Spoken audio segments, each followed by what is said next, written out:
자, 오늘 우리가 읽은 두 개의 본문은 서로 다른 두 명의 과부에 관련된 이야기를 전하고 있습니다.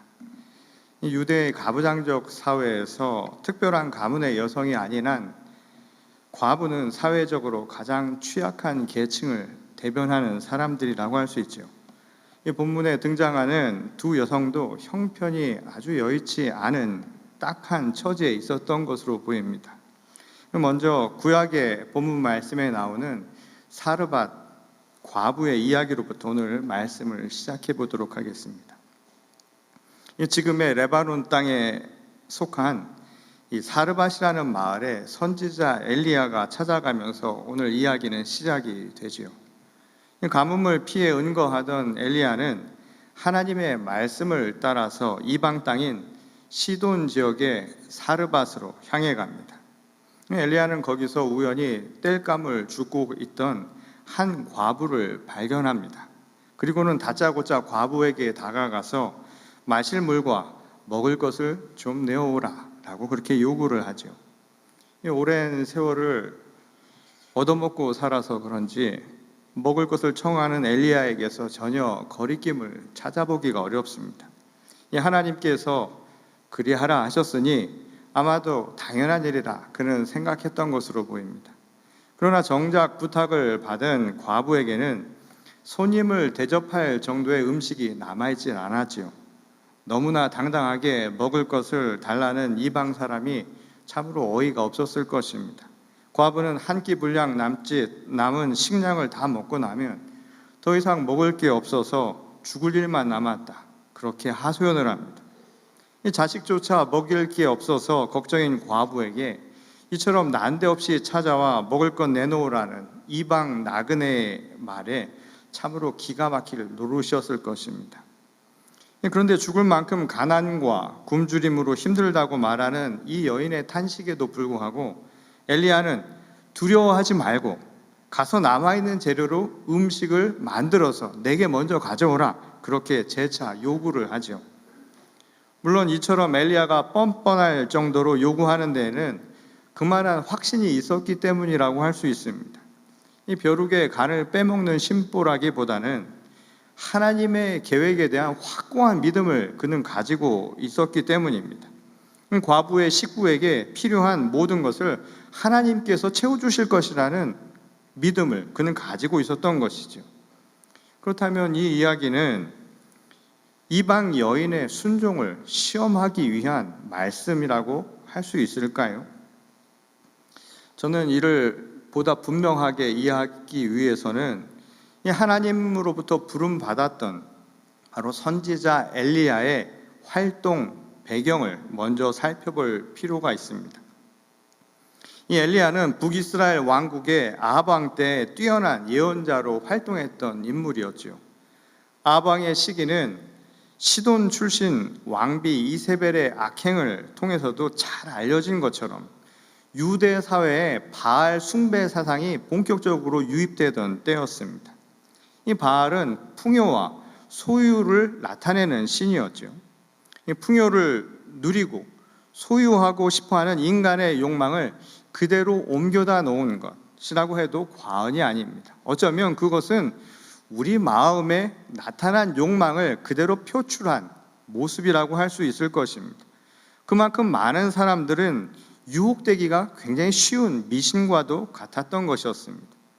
사실상 우상은 저 밖에 있는 것이 아니죠. 늘 우상은 우리 마음에 있는 법입니다. 우리 마음이 욕망에 노출되면 내가 내 삶의 주인이 되어서 유혹의 모든 것에 빼앗겨 버리는 그 순간 우상은 저 멀리 있는 것이 아니라 바로 내 삶에 아주 가까운 데 있음을 우리는 확인하게 될 수 있다는 것입니다. 하나님의 율법을 따라 살던 이스라엘 백성들도 순식간에 우상 숭배에 빠질 수밖에 없었던 이유가 바로 여기 있었던 것입니다. 그래서 하나님은 엘리야를 통해서 그 허상에 대해서 알리고자 하셨죠. 인간이 누리는 풍요, 우리가 그것을 소유하는 것도 하늘의 도움이 없이는 불가능하다라고 하는 그 사실을 가르쳐 주신 것입니다. 이미 가뭄이 몇 해 동안 지속이 되면서 많은 사람들이 어려움을 겪었습니다.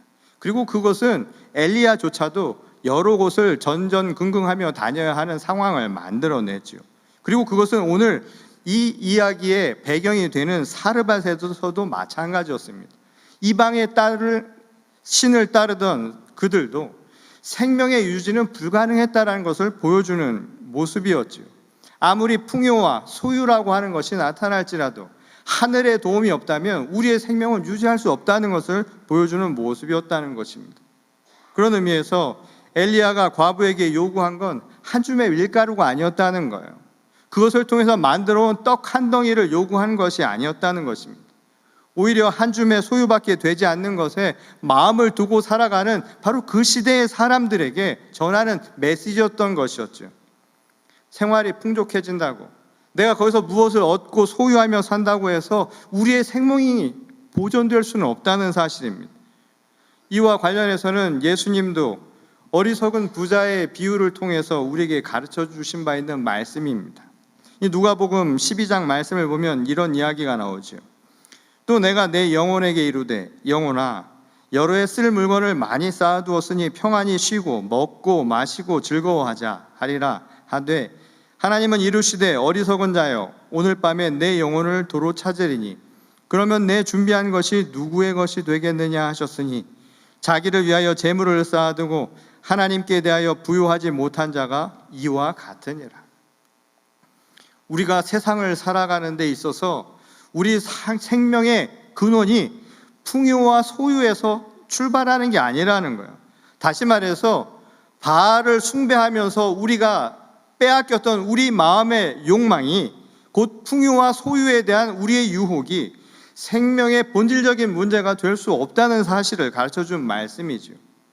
예를 들어 우리가 구원을 산 정상을 향해 오르는 바로 등산의 비유를 해보면 이 말씀의 의미를 보다 분명하게 깨달을 수 있을 것입니다.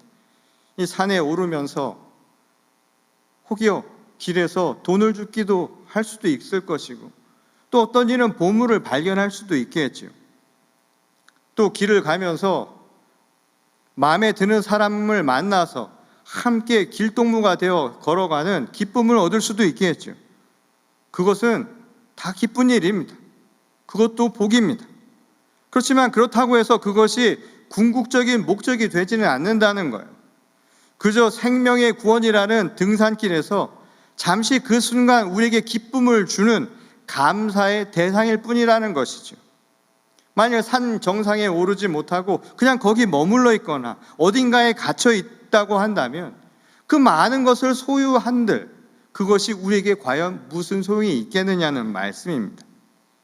그런 점에서 엘리야가 사르밧 과부에게 요구한 것은 빵 한 조각이 아니었음을 알 수 있는 것이죠. 생명은 그 빵 한 조각 더 준다고 해서 그런 바알이 주는 것이 결코 아니라는 거예요. 오직 하나님만이 주실 수 있는 것이라는 사실을 우리에게 다시 한번 가르쳐 주신 말씀이라는 것입니다. 이 사람은 먹을 게 많고 가진 게 많다고 해서 살 수 있는 존재가 아닙니다. 오직 하나님만이 우리의 생명을 주재하시는 분이기 때문이라는 거예요. 먼저 먹을 것을 내게 가져오라는 엘리야의 요구는 그런 점에서 먹을 것으로 유혹하는 바알과는 다르다는 것을 가르쳐 주죠. 먼저 생명의 주인이신 하나님을 영접하라는 뜻으로 이해할 수 있는 대목이라는 겁니다. 이것은 우물가의 여인에게 물을 청하신 예수님의 그 사건에서도 드러나죠.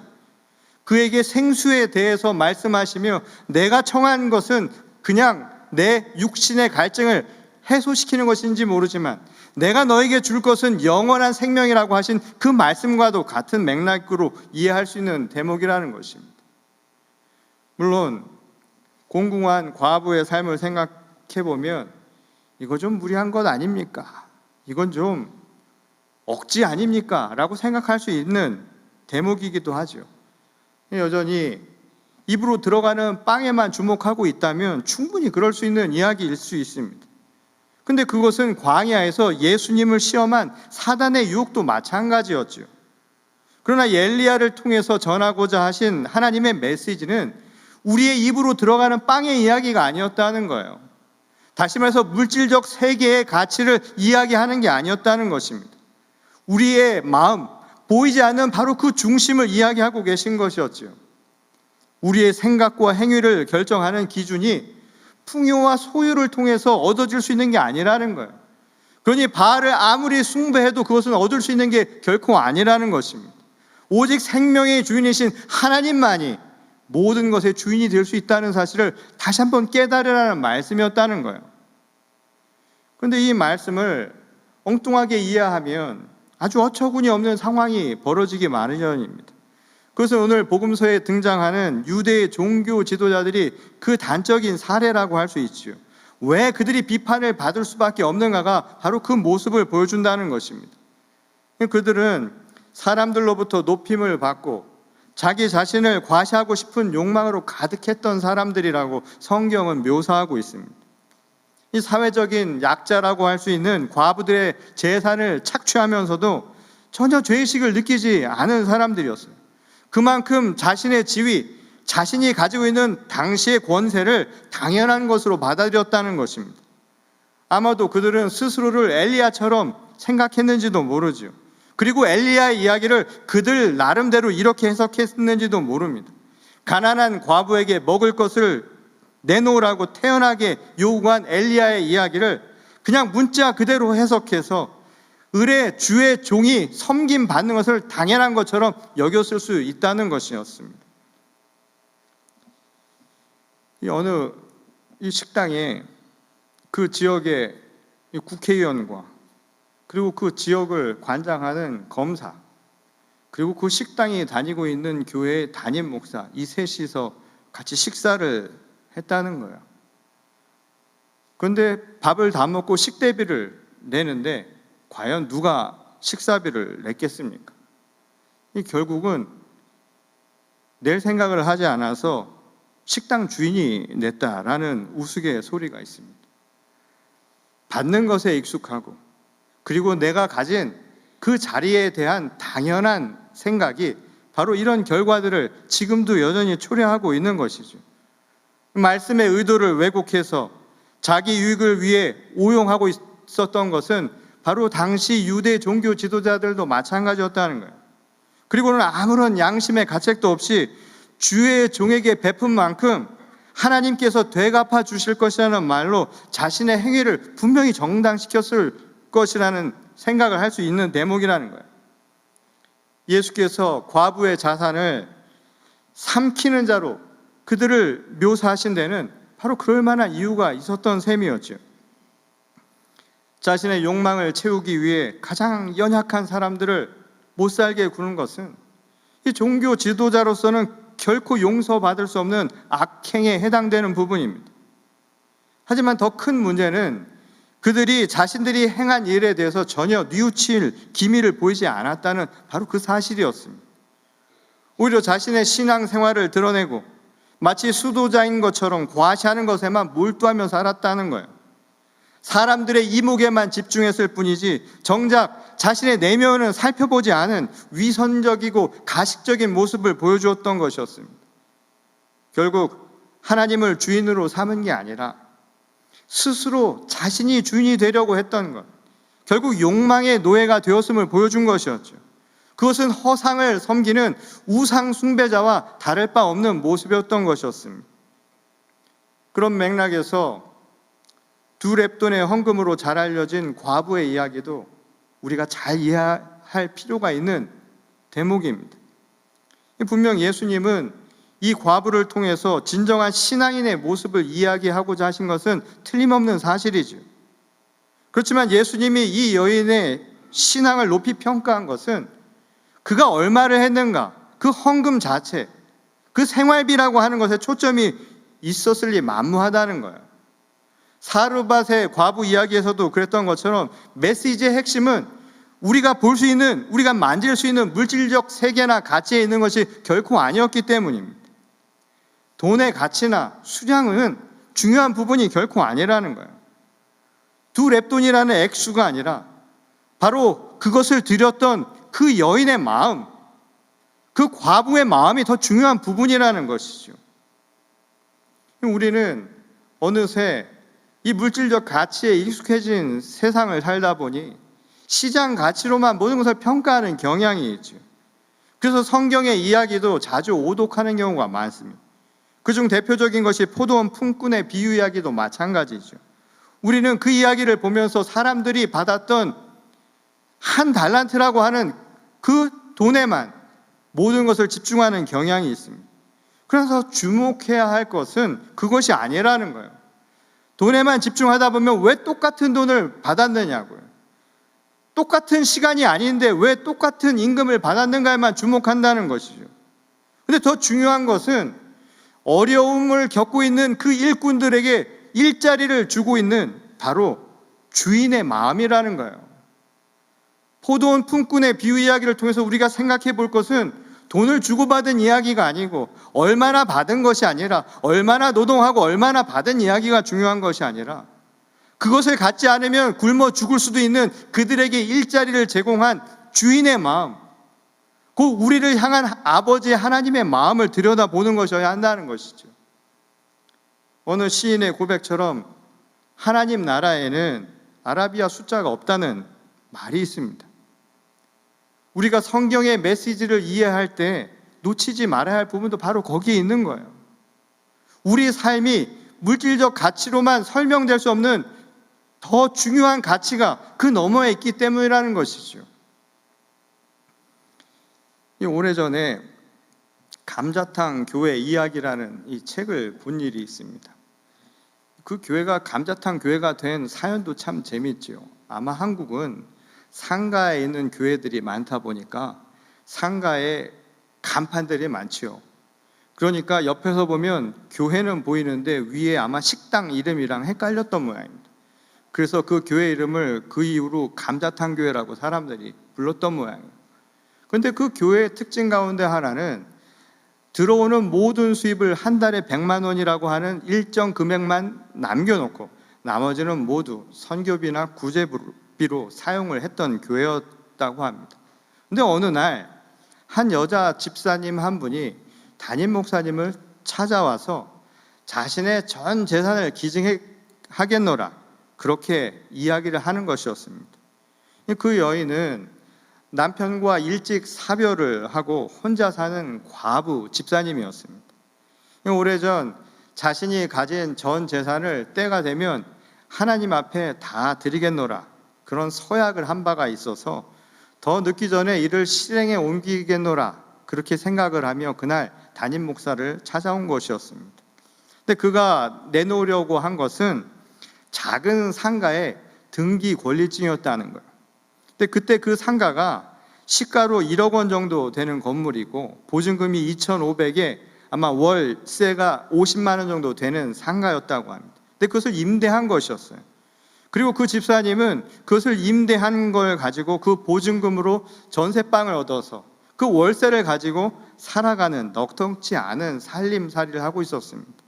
그러던 가운데 하나님께서 주신 것이니 하나님께 다시 바치겠노라 이 마음을 그는 가지고 담임 목사를 찾아온 것이었죠. 이 이야기를 듣고 난 뒤 담임 목사님은 그 집사님을 돌려보내고 이 교회 임원들을 불러서 이 상황에 대해서 함께 논의를 하게 됩니다. 그리고 얼마 뒤에 다시 그 집사님을 부르는 거예요. 그리고 이렇게 이야기를 했다는 것입니다. 집사님이 하나님께 드린 전 재산을 우리 교회는 그대로 받기로 결정을 했습니다. 그런데 우리 교회는 매달 재정 잔고를 100만 원만 남기고 다 집행하는 것 아시죠? 그래서 몇 천만 원이나 되는 돈을 쌓아두지 않고 오늘 이 자리에서 다시 집행하기로 결정을 했습니다. 그리고는 그 집사가 헌금한 전 재산을 그 자리에서 다시 되돌려준 것이었습니다. 그러면서 담임 목사님이 이렇게 이야기를 했다는 거예요. 집사님, 교회는 이미 집사님의 전 재산을 받았습니다. 이제는 이 상가는 어제의 그 상가가 아니고 오늘 오후에 이 상가는 하나님께서 교회를 통해서 집사님께 주신 선물이라고 생각하십시오. 그러니 상가에서 나오는 월세는 집사님의 생활비로 쓰시고 또 필요하면 팔아서 나중에 아이들 장가 보내고 시집 보낼 때 보태 쓰세요. 하나님께 드리려다 되돌려 받은 상가가 더 이상 아니라 이것은 하나님이 교회를 통해 주신 선물입니다. 이 자신의 전 재산을 두 렙돈의 과부 이야기처럼 하나님 제단에 바치려는 이 여인의 믿음은 참 놀라운 이야기로 들리죠. 또 감동스러운, 그래서 헌신하는 여인의 이야기처럼 우리에게 들리는 게 사실입니다. 그의 신실한 마음을 우리는 충분히 엿볼 수 있는 이야기이죠. 근데 또 한 가지 놀라운 것은 넉넉지 않은 그 집사의 생활을 잘 알고 있던 교회와 담임 목사님이 그 받은 전 재산을 다시 하나님의 선물로 되돌려준 바로 그 모습이었습니다. 저는 참 아름다운 이야기라는 생각이 들었습니다. 그것은 오고 간 돈 때문이 아닙니다. 그들의 마음 씀씀이 때문이죠. 이때로는 말 한마디로도 천냥빚을 갚는다고 하죠. 따뜻한 격려로 죽어가는 생명을 살리곤 하는 게 우리의 인생입니다. 막상 어렵게 친구에게 돈을 빌리러 가서 빌리려 한 돈은 얻지 못했을지라도 이 뜻밖의 던져준 말 한마디와 어깨를 토닥여주는 그 따뜻한 손길 하나만으로도 삶의 격려와 그리고 다시 살 수 있는 힘의 소생을 되찾는 게 바로 우리의 인생이긴 합니다. 어느 날 갑자기 가슴에 사무치도록 부모님이 그리울 때가 있죠. 그것은 나를 위해 부모가 그만큼 무언가를 베풀어 줬다는 그것만이 아닙니다. 나를 위해 부모가 썼던 돈 때문도 아니고 내게 물려준 유산 때문만도 아니라는 거예요. 그저 내 마음을 알아주고 세상 그 누구도 나를 몰라주는 그 순간에 그저 내 하나만을 생각하며 바라봤던 그 부모님의 마음을 내가 익히 알고 있기 때문이라는 거예요. 풍요와 소유를 추구하는 바알 신앙이 놓치고 있는 게 바로 이 부분이라는 거예요. 잘 먹고 잘 갖추고 사는 게 삶에 재미를 줄 수는 있겠죠. 그게 편리하게 할 수는 있겠죠. 그러나 그것이 삶의 본질적인 이유는 되지 않는다는 겁니다. 사르밧 과부에게 행한 엘리야의 요구는 그런 점에서 삶의 본질적인 이유를 하나님으로부터 찾으라는 영적인 초대에 가까운 이야기였다는 거예요. 돈 달라는 이야기, 먹을 거 달라는 이야기가 결코 아니라 그것을 통해서 하나님을 당신의 삶의 주인으로 삼으라는 영적 초대의 말씀이었다는 겁니다. 이 자기에게 있는 두 렙돈을 아낌없이 드린 과부에게서 우리는 세상의 물질적 가치만 가지고는 볼 수 없는 새로운 세계를 경험하게 되죠. 돈의 가치로는 결코 이해할 수 없는 하나님의 나라를 바로 우리는 거기서 발견하게 되는 것입니다. 내 모든 것을 드리리라는 한 집사님의 마음과 그것조차 하나님의 선물이라고 되돌려주는 그 교회의 정성스러운 마음, 우리는 거기에서 비로소 하나님의 나라가 어떠한가를 볼 수 있는 힘을 발견할 수 있다는 것이죠.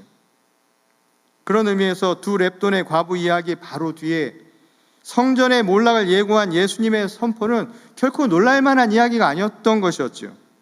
오늘 본문 바로 뒤에 보면 13장에 이런 말씀이 나옵니다. 예수께서 성전에서 나가실 때 제자 중 하나가 이르되 선생님이여 보소서 이 돌들이 어떠하며 이 건물들이 어떠하니까? 예수께서 이르시되 네가 이 큰 건물들을 보느냐? 돌 하나도 돌 위에 남지 않고 다 무너뜨려지리라 하시니라. 아무리 성전이라고 해도 돌로 지은 그것은 세상의 물질적 가치에 지나지 않을 뿐이라는 거예요. 내 안에 하나님을 모시지 않는 한, 오늘 이곳에 살아계신 하나님이 중심이 되지 않는 한 이것은 무너져도 하등 문제가 되지 않는다는 것입니다. 이 모든 것은 허상에 지나지 않을 수 있다는 사실을 가르쳐 주신 말씀이죠. 엘리야가 사르밧 여인에게 한 말이 바로 그것이었다는 거예요. 그것은 자신이 가진 모든 것을 드린 과부의 마음을 통해서 드러난 모습이기도 하다는 거예요. 겉으로만 신앙인인 척하며 흉내낸 종교 지도자들에게서는 결코 찾을 수 없는 모습이 바로 그것이라는 겁니다. 온전히 마음을 열어 주님을 맞이한 바로 그 두 과부에게서 하나님의 놀라운 은총을, 또한 놀라운 축복을 발견할 수밖에 없는 이유가 바로 거기 있다는 거예요. 이 오래전 저희 시골집 대청 마루 이 처마 밑에 이 풍경이 하나 달려 있었습니다. 이 바람이 불면 종인 같은 것이 울리지요. 이 가끔 마루에 멍하니 앉아 있다 보면 그 소리가 굉장히 은은하게 들릴 때가 있습니다. 특히 옛날 고향 시골집을 한번 생각을 해 보십시오. 하루 해가 다 거칠 무렵 이제 일하고 돌아와서 그곳에 이렇게 앉아 있을 때 이 해질녘 부는 바람에 풍경이 흔들리면서 내는 은은한 소리, 오늘도 수고했다, 오늘도 잘 보냈다, 마치 그 소리처럼 들릴 때가 있을 때가 있습니다. 근데 그 소리가 어떻게 나는지 아십니까? 이 종같이 생긴 쇠붙이에 안에 추가 흔들리면서 마찰음이 일어나가지고 그 공명 때문에 은은한 소리가 나는 것이죠. 근데 제가 지금 이야기한 것은 어디까지나 우리 눈으로 보고 들을 수 있는 부분만 이야기한 겁니다. 왜냐하면 보이지는 않지만 어디서 불어오는지도 모르는 바람이 불어주지 않으면 풍경은 제 아무리 그 외형을 갖추고 있더라도 소리를 낼 수 없기 때문이라는 거예요. 저는 어쩌면 두 과부에게서 찾는 신앙의 모범이라고 하는 것도 마찬가지라는 생각을 해봅니다. 만질 수 있고 볼 수 있는, 그래서 물질적 가치로 생각하는 우리 시대의 세상의 관점으로는 알 수 없는 진정한 신앙의 세계가 있다는 거예요. 그것은 우리의 마음 가운데 여전히 은은히 나타나고 있다는 겁니다. 그것은 어디에서 와서 어디로 가는지 모르는 것이지, 마치 성령의 능력처럼 우리 삶에 움직이는 바로 하나님의 그 능력이야말로 오늘 우리의 삶을 은은하게 만드는 힘이라는 거예요. 우리가 살아가는 기쁨을 얻는 것, 그것은 보여지는 그 무언가를 통해서 결코 얻을 수 있는 게 아니라는 것입니다. 오직 생명의 주인이 되신 바로 하나님의 능력을 통해서 얻을 수 있는 것이기 때문이라는 거예요. 우리 가운데 여전히 살아계셔서 우리의 삶을 합력하여 선을 이루게 하시는 그 보이지 않는 그분의 능력을 우리가 봐야 한다는 것입니다. 그것이 바로 오늘 우리에게 가르쳐준 과부의 이야기를 통해 전하는 메시지의 핵심이라는 거예요. 보이는 것만 보지 마시고 보이지 않는 그 너머의 세계에서 바람처럼 우리 삶을 움직이는 하나님의 손길을 체험해 보십시오.